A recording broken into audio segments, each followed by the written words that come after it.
Bonjour et bienvenue sur Blockchain Addict pour une nouvelle interview. Aujourd'hui, nous sommes en compagnie des équipes de Codneck, CDK. Donc, vous êtes une application Web2 qui vise à transformer la gestion des véhicules en intégrant, par contre, une technologie Web3, à savoir la blockchain.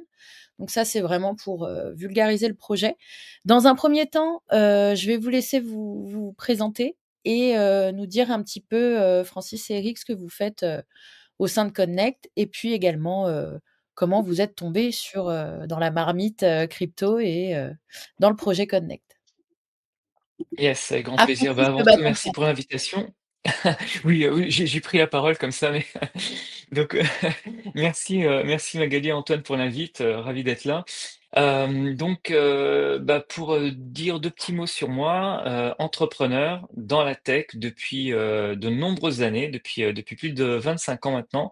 Donc toujours dans la tech, j'avais des sociétés de services, en IT, développement mobile et web et puis, très fan d'innovation donc forcément, je ne rate pas, l'arrivée de la crypto. Alors un petit peu tardivement quand même, mais donc plutôt, 2016-2017 et donc voilà, donc je digue dans la crypto. Alors passage par des comment dire? Des plateformes, type, eToro et cetera, tout au départ et puis voilà. Puis au fur et à mesure, j'apprends et je me spécialise, entre guillemets, dans le Bitcoin parce que c'est ma crypto favorite et donc voilà et puis ensuite, on parlera de Connect, juste après, je vous expliquerai comment je suis arrivé à Connect. Et toi, Eric, est-ce que tu peux te présenter brièvement? Oui, bien sûr. Alors du coup, Eric Fournier, je suis le CEO de Cryptoptimal, une agence spécialisée dans le marketing et la communication qui accompagne les projets blockchain et Web3. Et donc du coup, je travaille avec Francis sur Connect là, depuis un peu plus d'un mois. Et donc on s'occupe voilà, de sa communication, marketing et aussi la construction de la communauté pour essayer de construire quelque chose de beau autour de Connect et de l'écosystème qui sont en train de construire côté Web3. Il le faut très bien, je tiens à le préciser. Alors, expliquez-nous un petit peu plus ce qu'est Connect et qu'est-ce qui vous a motivé à la création de ce qui est à l'origine une application. Donc. Ouais, exactement. Donc c'est effectivement une application, mobile. Donc l'objectif, c'était de répondre à un manque du marché qui est la traçabilité de l'historique de la voiture. Aujourd'hui, oui, jusqu'à aujourd'hui, on achète une voiture d'occasion, on sait pas trop sur quoi on tombe et c'est la surprise. Parfois, on a des vices cachés, parfois on se rend compte qu'on a été arnaqué sur le kilométrage et donc il y a plein de mauvaises surprises qui arrivent et nous, on s'est dit: «Bah, on va résoudre ce problème-là». Et quand on parle de traçabilité, là, en l'occurrence, de l'historique de la voiture, traçabilité, ça fait tout de suite le lien avec la blockchain. On s'est dit: «Tiens, la meilleure techno pour ça, c'est la blockchain». Donc c'est ce qui va garantir, en tout cas, c'est la technologie qu'on a utilisée donc je dirais, enfin voilà, remplir notre mission, qui est la transparence, de l'information de la voiture. Et avais-tu une expertise avant dans l'automobile ou d'où t'est venue cette idée? Est-ce que tu as de l'expérience avant? Comment tu as Alors voulu confondre avec la blockchain? Voilà, d'où t'est venue l'idée, voilà, plutôt l'expertise, qu'est-ce que ouais. tu as eu comme expérience? Alors, pas du tout, d'expertise automobile. En revanche, expertise tech, oui. Moi, je suis pas tech à la base, hein. Moi, je suis entrepreneur, donc j'ai fait des études de gestion d'entreprise. Donc moi, mon objectif, c'est, entreprendre. Maintenant, la tech, je la comprends parfaitement, donc moi, j'adore la tech. J'ai toujours été entouré de développeurs, d'ingénieurs.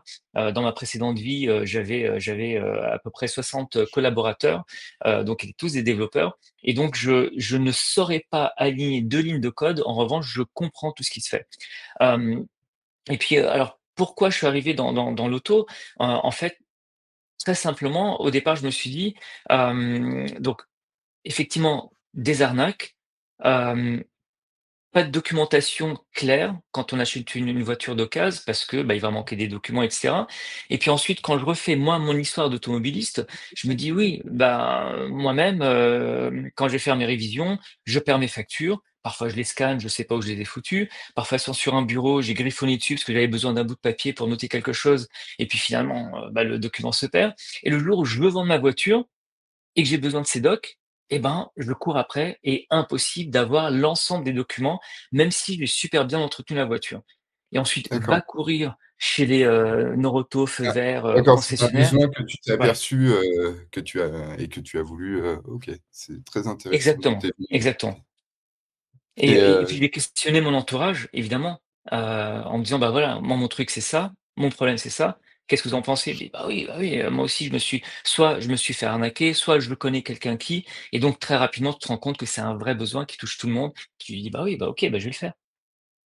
d'accord et donc le projet, concrètement, c'est, par rapport au registre, vous avez choisi, une blockchain et Oui, je crois que vous et donc c'est Avalanche et est-ce que c'est ça. tu peux nous en dire un petit peu plus après sur le registre? Comment vous allez vous en servir? L'utilité après, concrète, pour l'user, pour l'utilisateur? Voilà, est-ce que tu peux nous en dire un petit peu plus? Bien sûr, alors déjà ça commence en fait par l'enregistrement de la voiture dans l'application mobile. À partir du moment où tu enregistres ta voiture, on mint la voiture, donc on la crée sur la blockchain. On mint en fait un NFT, d'accord? Et dans ce D'accord, NFT viennent s'enregistrer toutes les informations de la voiture. Donc toutes les révisions, le kilométrage, le âge des documents, les factures, contrôle technique et autres. Et donc voilà, donc ce qui représente la voiture, c'est l'asset, enfin ce qui représente pardon, l'asset voiture, c'est le NFT, qui est du coup le jumeau numérique de cette voiture. d'accord. Et donc qui va rentrer les données, du véhicule en question qui va rentrer la data sur la C'est le blockchain? professionnel. C'est le professionnel. D'accord, Nous, on se connecte, donc en mode web 2. On se connecte, par API avec le système d'information des partenaires, hein, que sont les assureurs, les réseaux de réparation et autres. Et donc, bah, dès qu'il y a un événement sur le véhicule, l'information vient se déverser automatiquement dans notre système sans intervention humaine, donc ni enfin du professionnel, enfin sans intervention directe, ni bien sûr de l'utilisateur. Nous, on veut éviter toute erreur, toute forme de falsification de documents, du photoshopage de factures, par exemple. Et notre oracle, si je peux dire ça comme ça, notre oracle, c'est le professionnel. C'est à lui qu'on fait confiance et donc voilà, ça passe par lui. d'accord. Est-ce que, du coup, vous êtes une solution qui s'adresse à la fois, aux consommateurs, qui souhaitent, utiliser votre application pour sa voiture et vous vous adressez également aux professionnels du secteur, automobile, quoi? Comment ça se passe justement l'onboarding, avec, ce secteur, lorsque vous leur présentez, l'application et voilà, est-ce qu'ils voient assez facilement l'outil comme un facilitateur ou Mmh. à l'inverse, ça les freine? Et un peu la même question aussi pour les assurances, par exemple? Ouais. Ouais, non, non, c'est un vrai facilitateur pour eux. En fait, on a commencé par les entreprises qui ont une flotte automobile, donc des véhicules pour leurs commerciaux, leurs équipes de Mmh. direction. L'idée, c'est, dans un premier temps, en fait, de proposer un outil de gestion de flotte, hein. C'est un SaaS, c'est de l'abonnement mensuel par véhicule. Et assorti à ce SaaS, il y a l'application mobile qui est, entre les mains des utilisateurs, donc des collaborateurs de la société. Donc comment nous on arrive en fait pour résoudre différents, problèmes dans les entreprises? Bah, d'abord, c'est la remontée automatique des informations d'entretien, des véhicules des collaborateurs. C'est, faciliter l'expérience utilisateur puisque on va dire en fait, au conducteur: «Bah, attention, là tu as une révision dans 500 kilomètres, veux-tu prendre rendez-vous?» Donc on l'aide à prendre rendez-vous via l'application mobile, auprès du professionnel et ensuite, on automatise tout le process. Donc, gain de temps pour l'entreprise, forcément gain d'argent puisque les véhicules sont mieux entretenus. Donc, bah, ils tombent moins en panne. moins d'usure prématurée des pièces. Et en même temps, on challenge les collaborateurs sur une conduite éco-responsable. Donc, on facilite la réduction de l'empreinte carbone de l'entreprise. Et donc, on améliore en fait leur engagement RSE. Donc, c'est tout un tas de choses, d'outils qu'on apporte en fait à l'entreprise. Et au travers de ça, eh bien, on enrichit la data du véhicule.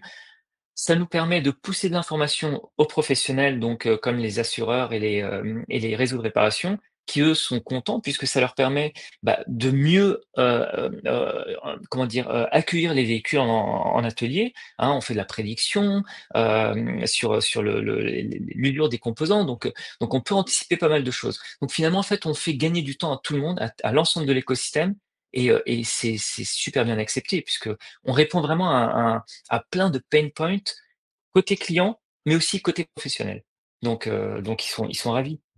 Et quand on va chez un constructeur style Renault ou Peugeot et qu'en fait on passe toujours par ces garagistes-là, je pense que Renault ou enfin, ces grosses sociétés font les rappels et envoient et contactent Mmh. le client afin qu'on continue à aller chez eux.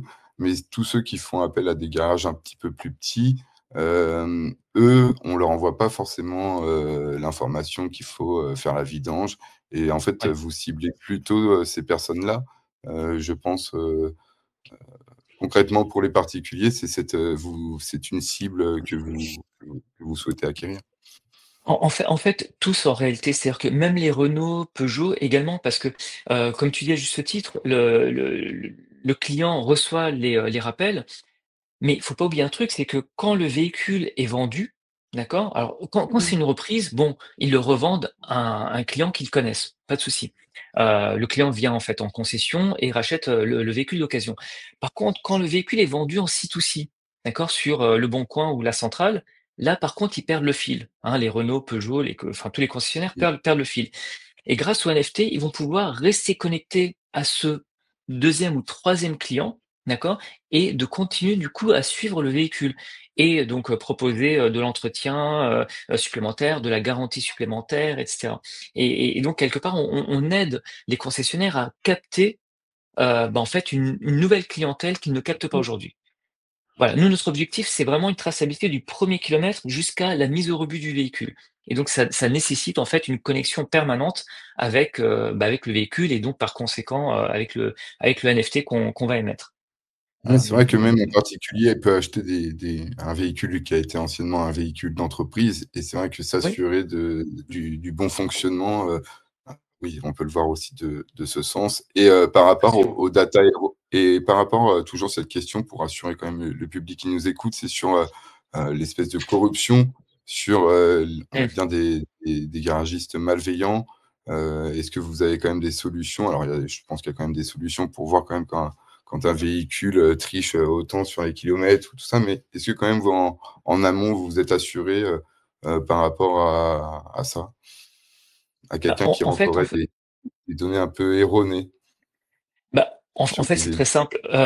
Les données erronées, alors au moment où elles sont rentrées, évidemment, on le sait pas. Heu, Quand les données alors on le sait pas.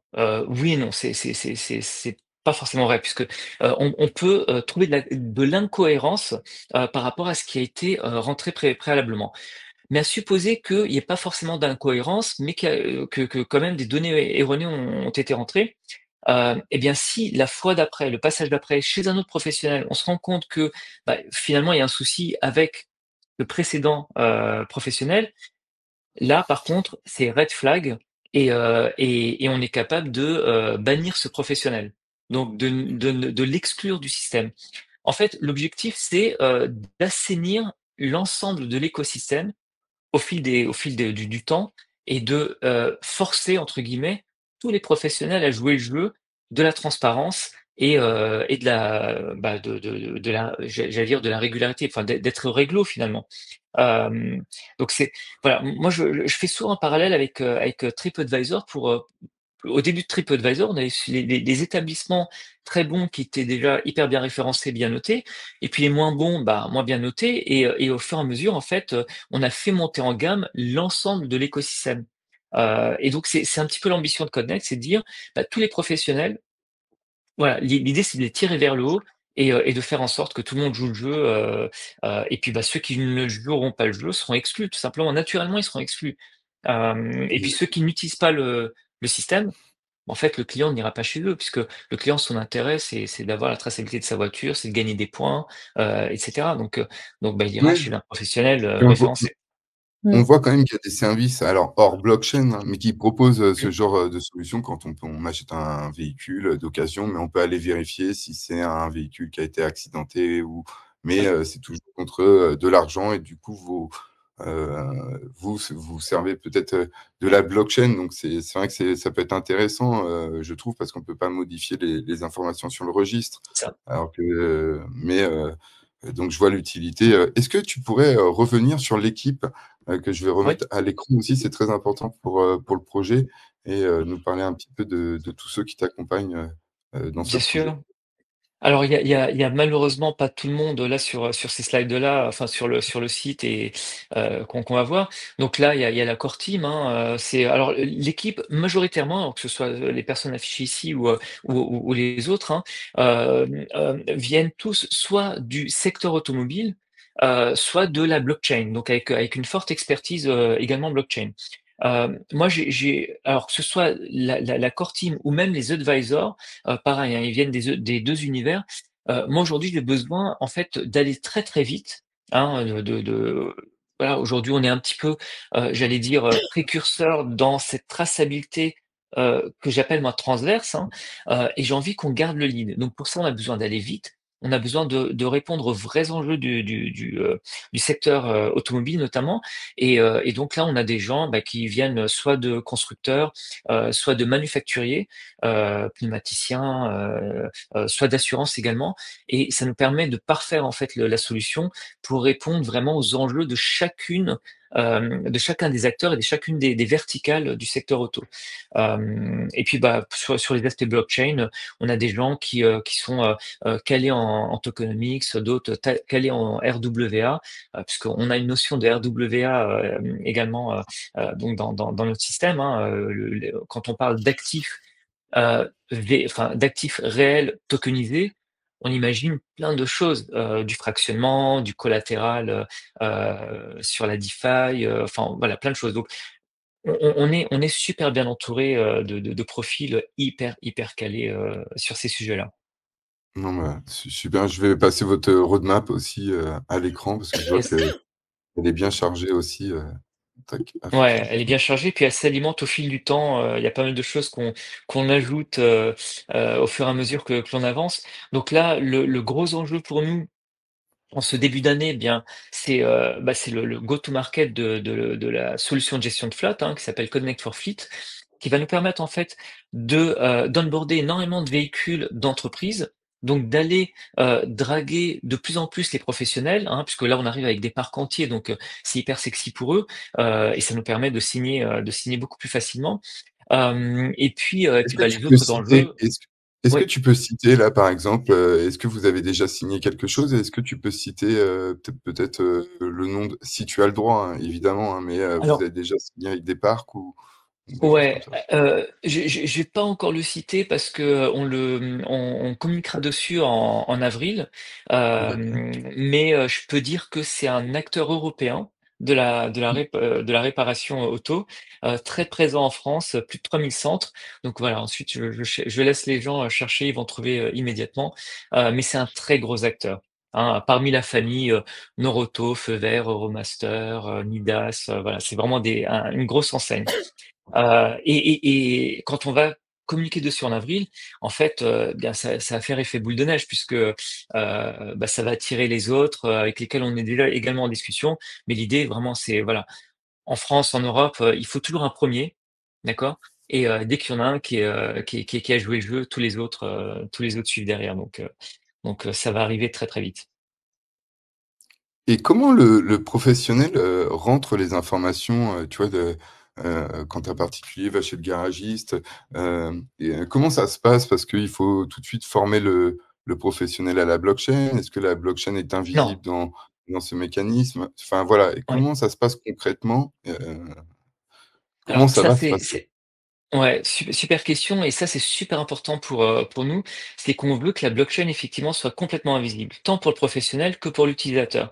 La couche blockchain, c'est notre couche technique, hein, ce que les gens voient, bah, c'est une app mobile, c'est un SaaS, c'est des API. Et pour le professionnel, en fait, on ne change rien. Il rentre les informations, quand l'entretien est fini dans son système. Dès qu'il génère la facture et qu'elle est payée par le client, à ce moment-là, l'information est déversée par API, hein, donc c'est un connecteur entre leur informatique et notre Mmh. informatique. L'information est déversée automatiquement dans notre système. Donc, côté professionnel, ça ne change rien et on ne veut pas changer leurs habitudes et justement éviter tous les points de friction pour favoriser l'adoption. Donc tout est complètement automatisé et complètement transparent. Et C'est ce c'est sera là la force du truc. j'ai parfaitement compris. Et tout sera public? Les informations de tous les véhicules seront disponibles pour tout le Non, monde, publiquement? OK. non, non, Parce que non. je me disais, Tout est, d'autres tout est, concurrents vont ouais. pouvoir observer la flotte de ça et du coup, voilà, qu'est-ce qui sera visible et qu'est-ce qui sera pas visible? Heu, Tout ce qui sera visible, c'est ce qui n'est pas, j'allais dire, stratégique. Donc c'est, les marques, les modèles, voilà, les choses un peu génériques. Par contre, les données des véhicules, seront, cryptées. Et pour les décrypter, en fait, il faut avoir une clé que, ben, qu'on fournit via des abonnements, et chaque professionnel va avoir accès à certaines informations. Un d'accord. assureur, par exemple, n'a pas besoin d'avoir accès à toutes les informations du véhicule, mais seulement des données d'intégrité du véhicule. Le réparateur, lui, va avoir accès à l'historique d'entretien. Pourquoi? Parce que, bah, il doit anticiper la commande de pièces, il doit, savoir ce qui a été fait pour pouvoir ne pas refaire en doublon, hein. Si tu as changé, ton carbu, ben, un garagiste va C'est pas te c'est dire: «Ah, faut changer le carbu». Non, non et c'est aussi un côté fantastique où en fait, vous êtes pas obligé de délivrer toutes les informations, où un Non, garagiste s'en fout de notre nom, prénom, âge, sexe. En ouais, réalité, il a besoin que du modèle. Donc c'est vrai que nous, quand on y va, parfois, on doit justifier, je sais pas, quand on rentre devant une boîte de nuit, on doit montrer notre carte d'identité. Il y a d'autres informations que l'âge, où en vrai, lui, il regarde que l'âge et il s'en fout du reste ouais, et la photo. c'est ça. La photo et l'âge et il s'en fout du reste et pourtant on lui Exactement. dévoile, des informations donc c'est vrai que là tout de suite ça fait tilt Mmh. c'est pour ça que la blockchain existe et voilà la compte abstraction et tout ça, ça va avec, Exactement. cette philosophie. C'est très cool. Alors, d'une part ça et c'est ce qui a aussi, comment dire? C'est ce qui nous a fait choisir, Avalanche. Puisque, le choix d'Avalanche, a été fait parce que ça nous a permis en fait de construire un layer qui nous est propre. Et donc de créer un écosystème tel qu'on veut le designer nous pour nos partenaires, et donc mettre nos niveaux de sécurité et choisir en fait la manière dont on veut, encrypter les datas. Et ça, Avalanche a été, la première blockchain à proposer ce qu'on appelle des subnets, qui sont maintenant devenus des layer 1. Donc nous, on a notre layer 1 sur Avalanche et on met le niveau de sécurité qu'on souhaite. On évite toute forme d'engorgement que pourrait avoir Avalanche lors d'un méga bull run. Voilà, on est dans notre écosystème et ça, c'est super important, sur un plan stratégique, c'est hyper important. Et là vous êtes en testnet, je crois il me Oui, semble et le mainnet c'est est ça. prévu pour Le troisième trimestre, eh bah, ça ça va build, arriver très vite. ça Ouais, build fort. C'est ça build de félicitations. Alors très fort. justement, il va y Merci. avoir, un CDK token qui va, alimenter les fonctionnalités, Web3 de Connect, si j'ai bien compris. Est-ce C'est ça. que, donc je suppose que ce sera, gestion de frais des transactions, Mmh. lorsqu'on tokenise, son véhicule par exemple et cetera. Est-ce qu'il va y avoir également, à moyen terme, hein, je suppose que mais la possibilité de faire du staking, des choses comme ça? Ouais. Ou c'est pour le moment, heu, trop tôt? Et justement, alors que vous dites, que pour le moment, il y a vraiment pas d'expérience blockchain, enfin que l'utilisateur ne le sait pas, comment vous allez amener après ça à l'utilisateur, s'il n'est pas éduqué avant? Voilà, c'est un peu une Ouais. grosse question. Je profite que j'ai saisi le bâton de parole. Non, mais écoute, ouais, super question et effectivement, il y a 2, il y a 2 façons, enfin, il y a 2 façons. Il y a 2 on a 2 publics en réalité. On a le public Web3 qui lui va acheter, ce token, hein, qui est en private sale, aujourd'hui. Donc il va acheter ce token, il va pouvoir effectivement le staker, il va pouvoir participer à des votes, enfin, à des choix, qu'on va soumettre à la communauté. Donc il y a une forme de, on va pas dire de gouvernance, mais il va participer à la gouvernance. Donc il y a tous les, je dirais tous les «codes» entre guillemets du Web3. Et puis il y a un truc aussi super important, c'est que tout à l'heure j'ai parlé de niveau de sécurité élevé. Donc tous ceux qui vont, avoir des nœuds pour valider les transactions sur la blockchain, donc bah, seront également récompensés, en CDK. Côté Web 2, on est full Web 2. Quand tu respectes tes échéances, tu gagnes des points. Quand tu, es fidèle à ton enseigne, tu gagnes des points. Quand tu parraines également, et cetera. Donc tu gagnes des points sur l'application mobile, mais en réalité, ces points, tu vas pouvoir, à terme, hein, quand les gens auront un wallet sur leur application, bah, ils vont pouvoir swapper ces points contre du CDK. Dans un premier temps, en attendant, bah, les points sont transformés en remise, en cashback, et tout ce cashback qu'on va, en réalité, en fait, ponctionner sur la commission que nous, on va prendre chez les partenaires, hein. Il y a une partie qui va rémunérer Connect et puis une autre partie qu'on va verser en cashback à l'utilisateur. Eh bien, on va faire du buyback de CDK, et puis derrière, il y aura un système de calcul pour dire qu'un point, ça vaut tant de CDK, et puis à terme, ben, ils pourront swapper leurs points contre du token, contre du CDK. Donc voilà, pour l'utilisateur, c'est complètement transparent, c'est du point et nous, on fait toute notre sauce, toute notre tambouille de conversion, en background. Est-ce que le CDK permettra aussi de payer les frais Oui.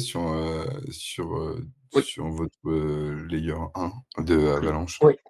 Complètement, ouais. Oui, oui. OK. Et c'est ce que je disais, c'est que donc d'une part, ça va permettre de Il y avait payer le les côté frais, mais gouvernance, mais ça sert aussi à payer les frais, du coup, pour les absolument. professionnels ou les particuliers pour OK. Exactement, exactement. Et ça va nous permettre surtout de mettre le curseur où on le souhaite. Comme je disais, hein, si on a de l'engorgement côté Avalanche, et que les frais de transaction, bah, augmentent, enfin, nous, on n'est pas touché par ça, parce que Mmh. du coup, on met le curseur là où on le souhaite. Donc ça, c'est pareil, c'est pour nous super important.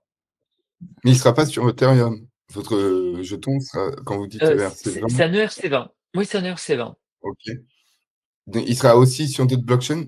Enfin, il sera sur Ethereum aussi, votre token?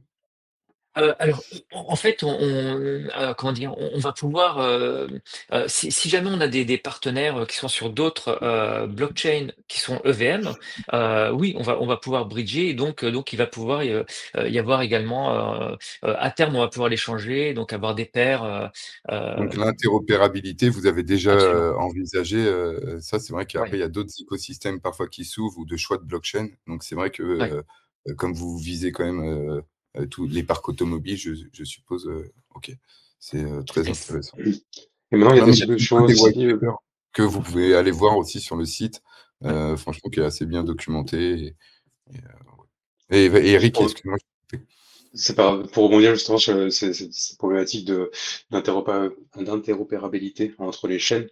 C'est vrai qu'aujourd'hui, en plus, il y a des systèmes qui sont mis en place et des solutions qui voient le jour, notamment sur Avalanche. On est en discussion avec un projet là sur Avalanche qui permet justement de facilement pouvoir acheter n'importe quel token avec n'importe quel enfin, faire n'importe quel pairage en gros sur un token, et typiquement de pouvoir acheter de l'Ether, du CDK, pardon, avec de l'Ether, avec du Solana, avec n'importe quoi, sans pour autant être déployé en tant que token en tant que tel sur ces chaînes-là.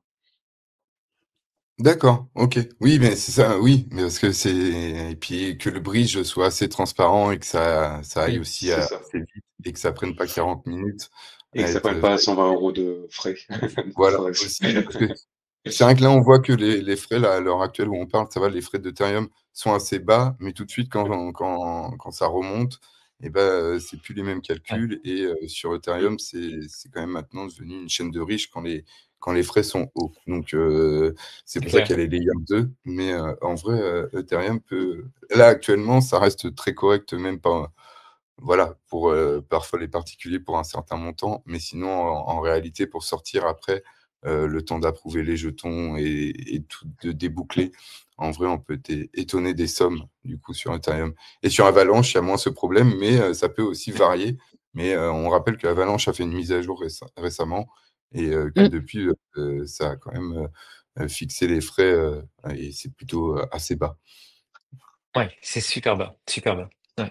Et c'est justement grâce à cette mise à jour que, ils ont fait passer en fait les subnets, en layer one, donc avec plein de possibilités pour le coup, pour ces layer one comme nous, hein, finalement. Donc c'est non, non, ils ont fait un super boulot Avalanche, c'est un très, très, très bel écosystème. Et est-ce que vous avez des concurrents? Est-ce qu'il y a des autres Il y a projets qui essaient de faire la même chose que vous? alors il y a Estimation, je dirais mais il y a des bouts de concurrents. OK. Ouais, il y a des bouts de concurrents, alors il y a des concurrents Web 2, hein, tu l'as évoqué tout à l'heure, donc comme, Istovec, comme Car Vertical, Carfax, mais qui sont, comment dire?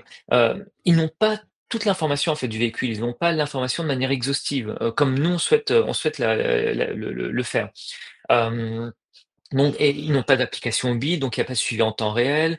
Le kilométrage, bah, tu peux tricher, donc bah, chez nous, tu peux pas tricher, c'est sur la blockchain, c'est redaté comme tu disais, donc c voilà, ça, sur ce sujet, il n'y a pas. Il n'y a pas Ensuite, de il y a concurrent, avec la blockchain, quoi? non, non. Ensuite, tu OK. as les constructeurs ont eu des initiatives, hein, de, NFTisation de certains modèles de leurs voitures, donc on a le cas de BMW, on a le cas d'Alfa Romeo, mais bah, ça n'a pas été plus loin en fait, hein, ils ont voilà, ils ont fait un projet et puis, ils ont testé le truc, hein, mais ça n'a pas été plus loin et je pense que c'est pas leur truc de le faire. Sinon en fait, ils viendraient reproduire ce qu'ils font déjà dans le monde réel, à savoir travailler dans leur coin, et ne pas partager la data et la transparence et la traçabilité n'a de sens que si la donnée est agrégée et vient de partout.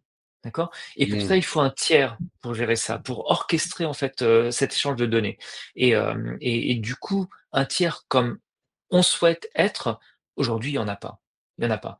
Alors ça veut pas dire qu'il y en aura pas, hein, mais voilà, aujourd'hui on a de l'avance et on a envie d'aller très vite pour conserver cette avance. Mais on voit des choses qui sont en train d'émerger en tout cas. Et c'est quoi les on va dire, ce que vous ne pouvez pas vérifier d'un véhicule, le côté un peu négatif, tu vois? Sur par exemple la carrosserie, je suppose que Mmh. ça peut pas être noté ou ça peut être enfin, sur quoi vous ne pouvez pas avoir la main, même avec toutes les solutions que vous apportez et qui Mmh. resteront parce que, bah, vous ne pouvez pas? C'était quoi les difficultés, Alors, sur ça? en fait, toutes les données, comment dire? L'ordinateur de bord de la voiture remonte enfin, comment dire? Un nombre faramineux de data. Hem, il y a plein de choses qu'on n'aura pas, mais dont on n'a pas besoin en réalité. Nous, ce qui nous intéresse, c'est le côté usage de la voiture. Ce qui nous intéresse, c'est, l'entretien, c'est les révisions, c'est comment la voiture a été entretenue. Donc pour ça, on n'a pas besoin de data qui viennent de chez le constructeur. On a besoin de la data du Mmh. réparateur, de l'assureur, de l'expert auto, post-accident. Voilà, c'est ces datas qui nous intéressent. Par contre, on a quand même des partenaires qui vont nous remonter de la data de l'ordinateur de bord, d'accord? Qui va venir également enrichir en fait nos données à nous, qui va nous permettre de voir du coup qui triche et qui ne triche pas. Donc il y a quand même de la data qu'on récupère. Donc voilà, on a tout ce dont on a besoin aujourd'hui et on va encore chercher pas mal de choses. Donc je dirais, même si le constructeur conserve encore un ensemble de données pour lui, parce qu'il y a du secret industriel ou autre, ça vient pas entraver notre mission. Donc ça, c'est super Ouais, important vous, vous êtes une et nous espèce de aujourd'hui boîte noire à partir que le constructeur a donné la ouais, voiture, vous devenez une espèce de boîte noire, avec l'entretien et à chaque fois qu'il y a eu une révision dans le parc et bah, OK, c'est une espèce de c'est ça. boîte noire, sur la blockchain. Je comprends ce C'est que tu veux dire, exactement ouais. la bonne image. C'est exactement ça. Ouais, c'est très intéressant, ouais. Magali, je te Et redonne le la parole ou Eric, désolé. ouais, juste, je voulais dire l'avantage aussi de tout ça, c'est que toutes ces données-là qu'a cité Francis, c'est aujourd'hui des données sur lesquelles les utilisateurs et les propriétaires de voitures n'ont pas forcément la main. C'est des données qui sont Mmh. envoyées différents acteurs sans que l'utilisateur donne son accord ou puisse le monétiser. Aujourd'hui, avec Connect, une des solutions aussi qu'apporte Connect, ça va être justement de rendre un petit peu de pouvoir au niveau de ces données-là, tout en disant à l'utilisateur, voilà, nous on a ces données-là, et sur ces données-là, lesquelles tu es prête à partager ou non, et avec quels acteurs, enfin quels de nos partenaires. Donc typiquement, on peut imaginer qu'il y a des utilisateurs qui choisiront de partager de la donnée pour avoir des remises auprès de leur assureur, parce que les données qu'ils vont partager vont montrer qu'ils ont une conduite éco-responsable, prudente, etc. Ce qui veut dire que pour l'assureur, c'est moins de risque d'avoir du coup à payer pour un accident potentiel, etc., etc. Donc c'est aussi cette mentalité-là un petit peu du Web3 qui est ramenée aussi un petit peu au sein de l'application Connect et qui va permettre vraiment à l'utilisateur de reprendre un peu le pouvoir sur ces données et pouvoir monétiser. Et du coup, de changer un peu le prisme qu'on a sur la voiture, de dire que la voiture, c'est qu'il y a un coût, la voiture qui va commencer un petit peu à nous rapporter un petit peu d'argent. Rapporter de l'argent, Mmh. entre guillemets, tout l'argent qu'on ne dépense pas, c'est de l'argent qu'on a gagné. Donc voilà, c'est aussi une manière de rapporter un peu d'utilité et de pouvoir pour les utilisateurs au niveau de l'application. Mmh. Carrément. Et puis je suppose quand un véhicule est suivi et qu'après, le nouvel acheteur, voit le suivi sur cette application, il peut avoir l'envie de le faire pour d'autres véhicules ou suivre la tendance et en Ouais. parler, donc ça peut être, un espèce de tremplin, mais à partir, quand ça aura fait une première vague. Mais, je Oui, vois, c'est ça. Ça peut devenir viral, effectivement. Et puis, bah, tu parlais en fait d'un utilisateur qui a fait un super suivi, qui peut du coup, au moment de revendre la voiture, il peut mieux valoriser aussi sa voiture. Bah, parce que du coup, tout est documenté, tout est tracé. Et puis, bah, ce nouvel utilisateur qui lui va acheter ce véhicule finalement intègre, bah, va également jouer le jeu et puis va et en on fait parler plus et ça devient viral.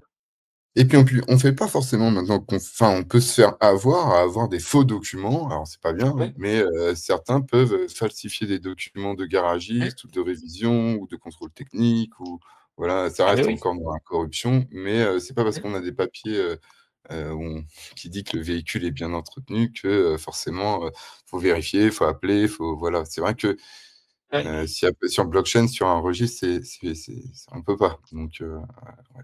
Je vois exactement. l'utilité du projet, concrètement, ouais, c'est très intéressant.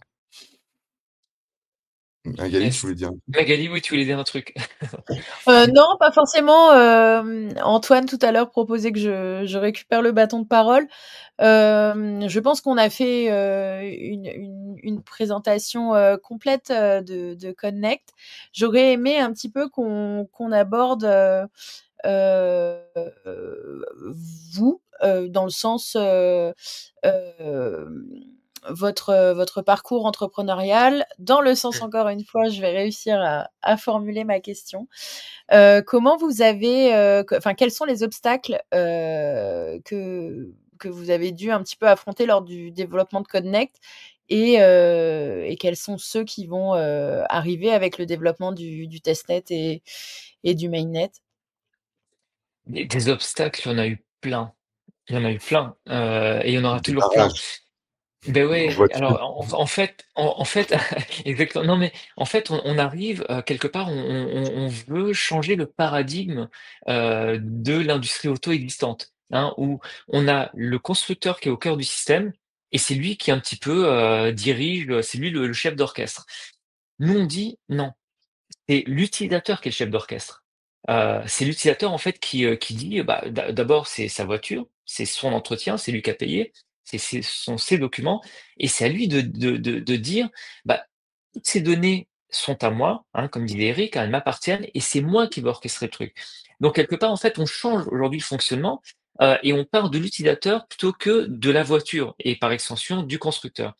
Donc du coup, on ça, bah, il faut l'expliquer et quand on explique ça, en fait, il y a un moment où on doit parler de blockchain parce que, on doit parler de traçabilité, on doit parler de sécurité et d'immuabilité de l'information et là, bah, en fait, le deuxième problème arrive, c'est à qui on parle de blockchain? Nos premiers contacts sont, soit les directions marketing, soit les responsables produits, donc on n'a pas tout de suite, un contact avec les DSI. Donc il faut d'abord qu'on arrive à les convaincre, mais finalement on y arrive assez vite parce que on parle pas forcément de blockchain, on parle de expérience utilisateur, on parle de fidélisation, on parle de prolongement de l'expérience, donc au-delà du client, mais au client du client. Donc on y arrive un petit peu, mais ça prend du temps et ça, c'est un vrai problème pour nous, c'est que on est face à des corporates qui ont leurs échéances, qui ont leur propre calendrier Mmh. et le partenaire, qu'on va annoncer en avril, ça fait 2 ans qu'on discute avec eux. Donc heu, Ouais, donc c'est ça ça prend le du temps. problème.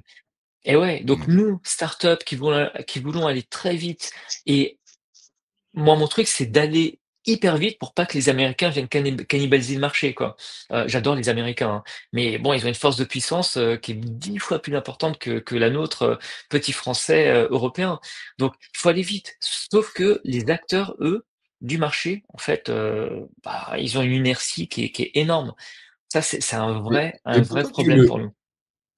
pourquoi avoir et je laisse répondre, je crois il y avait Magali qui avait la deuxième question sur une autre difficulté ou je sais pas, mais désolé, je reprends, Non. mais Mmh. c'était sur pourquoi que automobile? Pourquoi pas les motos? Tu vois, pourquoi pas avoir ciblé Harley Davidson et travailler qu'avec eux et puis Ouais, vous faisiez ça ou je sais pas, les bateaux ou j'en sais rien, enfin pourquoi les automobiles? parce que la voiture concerne, tout le monde. Alors, on fait aussi, dans l'application, on t'onboard aussi si tu motard, hein. Mais en tout cas, D'accord. c'est véhicules motorisés, terrestres, dans un premier temps. Parce que ça touche, les véhicules, c'est 1 milliard, hein, dans le monde. 1 milliard, ça fait beaucoup. Les bateaux, c'est une niche. Bien sûr, j'aimerais faire les bateaux, j'aimerais faire, les trains, les avions, tout ce que tu veux. Mais Non, voilà, parce que on a voulu je viens d'avoir l'idée de faire le même projet, mais pour les bateaux. Comme ça, Mais complètement, non, mais complètement, complètement. Et d'ailleurs, mais tu seras le bienvenu pour faire ça parce que nous, en bah fait, ouais, l'idée, c'est de dire: «On a notre et blockchain, ça me c'est plairait on en a la plus. stack, Enfin, ça me feu, plairait en feu». plus. Dès qu'on raccroche, on en parle. Non, non, mais blague à part, on Non, a la clairement. stack qui est là, il y a tout ce qu'il faut et on veut que tous les acteurs qui veulent builder sur notre blockchain, en fait, puissent le faire, et on les accompagne pour ça. Dans le projet, on n'en a pas parlé, mais l'objectif aussi, c'est d'aider des projets à se développer et à développer sur la blockchain Connect. Donc, heu, donc ça, c'est des choses qu'on va soumettre au vote Bah oui, parce que oui, pour des faire vivre holders. la blockchain et Eh vous ouais. avez c'est quoi les idées, qui sortent, du chapeau? Voilà, vous travaillez sur quelles idées en tout cas pour avoir du coup, ce sera quand même une blockchain sur votre layer, du coup, sur votre layer 1 Ah, et ce sera quoi? non, Ce sera oui, des oui. En projets qui fait, vont pouvoir se construire avec un token, par exemple et une utilité et qui ou pourront utiliser notre token. Ils peuvent utiliser notre token. C'est-à-dire que ah nous oui, nous, en fait, et oui, nous on va pouvoir fournir, un SDK, quelque part dupliquer ce qu'on a fait sur des verticales, différentes que celles de la voiture. Ou même dans l'industrie auto. Il y a des acteurs qui vont pouvoir également venir en complément, builder des solutions sur notre blockchain. Donc ça, c'est également possible. Heu, En fait, l'idée, c'est de créer un écosystème de traçabilité de, véhicules, ou d'engins motorisés, qu'ils soient, sur mer, sur terre, dans l'air, peu importe, ou même sur rail. Donc voilà, tout ça est possible. Un avion, un train, un bateau, ça a de l'entretien, il y a plein d'intervenants qui arrivent dessus. C'est accidenté parfois, c'est une durée de vie, donc c'est quelque part ils bénéficient en fait des mêmes contraintes que la Mmh. voiture. Voilà, avec des acteurs différents. Donc c'est la raison pour laquelle on fait pas et le bateau et l'avion et la voiture. Donc déjà la voiture, il y a énormément à faire, et puis, chaque engin a son propre écosystème, ses propres acteurs et là, c'est un métier qui est à chaque fois différent.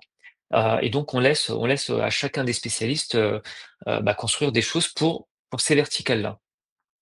ouais, puis c'est vrai Et que du l'écosystème aussi Avalanche se développe. On voit énormément là en ce moment, il y a quand même Mmh, un un boom, hein, sur l'écosystème, mmh, Avalanche. J'ai fait une interview avec, Antoine aussi, oui, d'Avalanche, à CryptoVoxer. J'invite les yes. personnes à aller voir et c'est vrai que quand on discute avec lui, on voit quand même qu'il y a plein de nouveaux projets, qu'il y a quand même de l'innovation. On sent que ouais, les mecs qui travaillent chez Avalanche, en ce moment, bah, se donnent beaucoup donc c'est cool de Ouais, voir des mmh, nouveautés et ça marche. Ouais, carrément. Mmh, mmh, mmh. j'apprécie. On arrive un petit peu sur la dernière partie de l'interview. On va s'adresser, un peu plus aux crypto bros que vous êtes maintenant. À savoir un peu, alors pour le contexte, nous sommes lundi 3 mars. Donc du coup, nous avons tous vécu, une fin de week-end assez agréable, sur les marchés ou en tout cas encourageante, on va le dire comme ça. Yes. Quelles sont un petit peu, voilà vos impressions sur le marché, actuellement et puis, quels sont, les cryptos que vous avez un petit peu, sous le coude pour, affronter, on espère un jour peut-être, le potentiel bull run, à venir. Yes. Donc voilà, Je je dites-nous un petit je peu votre commence? vibe. Vas-y, vas-y. Alors moi je suis très simple, hein. Moi je suis que Bitcoin. Alors un petit peu Avax, pour, voilà parce qu'on build dessus, mais je suis vraiment que Bitcoin. C'est pas que je suis maximaliste, mais j'ai pas le temps, de m'intéresser à d'autres projets donc voilà le plus important c'est Bitcoin. Et moi j'aime bien les périodes, comme on a aujourd'hui parce que, bah, ça permet de faire les soldes, hein, comme je le dis à chaque fois. Il y a beaucoup de mouvements. Moi je trade pas mal. Donc moi ce genre de chaos, moi m'éclate. Moi j'adore ça. Donc Tu aimes la ensuite qu'est-ce volatilité. ah ouais, j'apprécie la volatilité. Après pour ce qui est des perspectives, bah, bon, aujourd'hui on ne sait pas, hein, il y a tellement d'annonces, il y a tellement de choses sur le plan géopolitique, et puis on a un super personnage, hein, enfin super, voilà sous toute réserve et entre guillemets, mais Là, Trump, on n'est plus des heu terroristes avec, Trump. voilà, alors déjà ça c'est bien, ça c'est une bonne chose. Mais voilà, mais on a un mec qui, voilà, qui va faire plein de choses, et qui crée du chaos pour le coup. Donc pour un profil comme le mien, c'est topissime, quoi. Hem, Mmh mh. Par contre, je reste hyper bullish, alors même je suis certain qu'il va y avoir encore pas mal de baisses, mais je suis, sur Bitcoin, je suis hyper bullish et forcément sur les autres, coins, bah, qui suivent un petit peu la tendance, hein, mais ouais, je suis bullish à fond là. Et tu trades avec effet de levier ou tu restes en Oui. spot? Tu sais, quand tu dis Non, non, trader, avec, c'est effet de tu as levier, ouais, ouais. tu as fois 15 fois 40 quoi, Francis. Facile. Et par Mmh. exemple, Facile. tu as vu la news de celui qui a tradé sur, Hyperliquid avec, 6 000 000 et qui en est ressorti avec 8 dans la même Ouais, journée? Tu as vu? ouais, ouais, mais il y a rien d'étonnant, hein. Moi non plus, rien ne m'étonne. On est là Bah oui, pour la tech. Et toi, exactement. Eric? Bah, moi, du coup, j'ai plusieurs projets. Alors, récemment, il y a eu Abstract, par exemple, tout l'écosystème qui s'est construit autour d'Abstract, le layer 2 d'Ethereum, que j'ai beaucoup suivi parce que j'aime beaucoup leur approche de simplifier un petit peu et faciliter, du coup, probablement l'adoption avec la gestion de smart contracts qui est un petit peu particulière et qui permet en tout cas d'avoir un système de recovery, etc., un peu plus simple, qui fait que pour un Kidam qui est moins habitué à la blockchain, retenir une passphrase de 12 à 24 mots peut être un peu plus compliqué.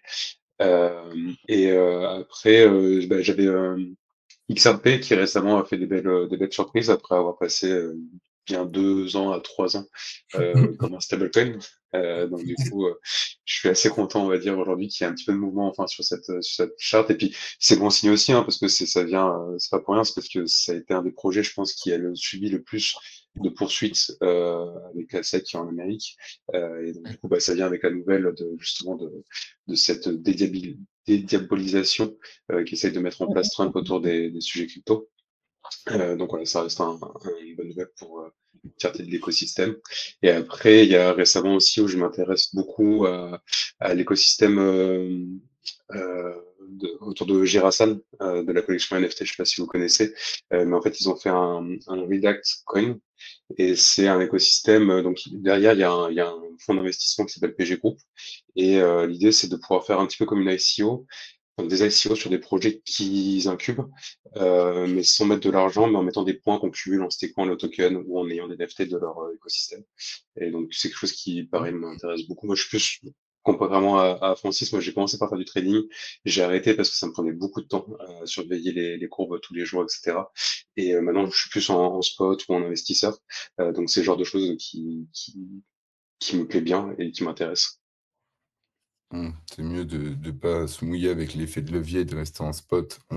Tu perds moins et tu restes plus longtemps dans le marché. Le but, en fait, c'est, même si tu perds, mais c'est de pas sortir. Je dirais à toute personne, quand vous faites du levier, vous êtes pas sûr d'être encore dans le marché dans quelques jours ou quelques heures ou quelques minutes, ça dépend. Alors que rester en spot, on peut gagner ou perdre, mais on ne sort pas du game, quoi. Et c'est pas Ah, mais pareil. tu peux quand tu fais du levier, alors on va pas forcément rentrer dans ces techs, mais quand tu fais du levier, tu peux avoir une démarche quand même qui est très prudente, éloigner tes niveaux de liquidation et même si ça descend ou ça monte, en fait, tu t'en fous royalement. Alors moi, je fais du levier et du hedge en même temps.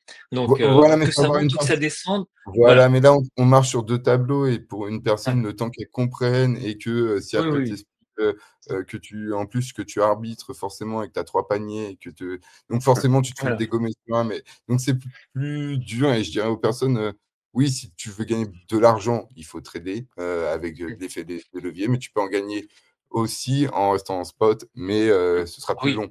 Mais Mmh. mais au moins tu ne sors pas du jeu et Je dirais que le plus important, si on fait du levier, c'est vraiment de prendre le temps d'apprendre. Mmh, Trader, c'est un mmh, métier. On ne devient pas trader comme ça en 5 minutes en ayant vu 2 vidéos YouTube. Et clairement, il faut prendre le temps d'attendre. Moi, j'ai passé plus de 6 mois à m'enseigner dessus. Et j'ai commencé au bout de 4 mois où je faisais que des positions que je prenais sur TradingView pour voir si c'était bon ou pas. et Et j'ai encore, commencé. Et oui, je sais encore, pas, ouais, j'ai fini je par. sais pas, Eric, parce que tu vois, je reprendrai sur High Stake Capital, qui reste quand même quelqu'un qui est numéro un sur plusieurs plateformes français, n'a suivi aucune formation et n'a pas lu de bouquin comme ça. Il Mmh. s'est formé tout seul parce que sinon tout le monde serait riche, hein, tous ces gens-là Oui, qui. sauf qu'il vient du milieu Tout à fait. Non, mais du poker il et faut que le milieu du casser. poker a ramené pas mal de traders crypto quand même, donc il doit Oui, y oui, avoir non, mais un, c'est qu'il faut Mmh. un casser aussi les savoir-faire quelque codes. part. Il faut casser Oui, les oui. codes et éviter de suivre certaines tendances ou narrations ou indicateurs qui parfois s'avèrent faux et Ouais. t'induisent en erreur. Et voilà, donc parfois, il faut prendre son courage à deux mains et c'est suivre ses convictions. Voilà, Ouais. mais il n'y a pas d'école magique dans le trading non plus. Oui, Sinon, clairement. ça serait aussi. Mais Et puis, se Oui. renseigner et se documenter est toujours mieux que de tout de suite cliquer sur le bouton sans savoir ce qu'on fait. C'est toujours, c'est C'est ça. comme clair. tu l'as dit, Il y Eric. a un minimum. Ouais, c'est ça, c'est Eric, je suis d'accord avec toi, il faut quand même se renseigner Mm, avant mm, mm. de poser des billes dessus, quoi. Oui, puis on se rend compte qu'il y a plus de vérité aujourd'hui. De toute façon, le game change énormément avec justement toutes ces questions géopolitiques, etc. Donc toutes les vérités qu'il y a eu avant, on se rend compte qu'elles sont complètement démontées aujourd'hui, quoi. Donc faut être hyper vigilant et pas tout le temps écouter sur les influx ou les savants sachants ou que sais-je. Faut hyper se méfier, ouais. Et ben, merci Francis et Eric d'être venus sur la chaîne, d'avoir répondu à nos questions. On invite les personnes à s'abonner et à liker la vidéo. Il y aura tous les liens en description si vous avez envie de regarder le site internet Connect et Mm. on mettra tout ça en description. En tout cas, merci à vous deux. Merci à vous, merci Très pour bien. l'invitation. À très Ouais, bientôt. merci pour l'invitation. Merci beaucoup. Salut!